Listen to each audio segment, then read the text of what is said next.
টান টান চলে আসলাম আর একটা কিন্তু পার্সেল নিয়ে। আর পার্সেলটা নিয়ে দেখো কত রকমের ঢং করছি আমি। পার্সেলটা হাতে পেয়ে কিন্তু আমি ভীষণ খুশি। মনে মনে ভাবছি আমার বর আবার আমার জন্য লুকিয়ে লুকিয়ে কী নিয়ে আসলো রে বাবা। তো পার্সেলটা খোলার পর আমি যেমন অবাক হয়েছি আর ভিমি খেয়েছি, তোমরাও কিন্তু অবাক হয়ে যাবে।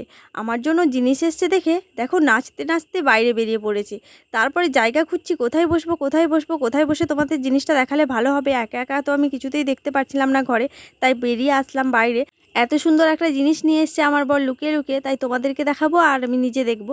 তো দেখো পার্সেলটা খুলে আমার মুখ কেমন চুপসে গেছে। আসলে পার্সেলটা আমার ছিল না, আমার মেয়ের ছিল।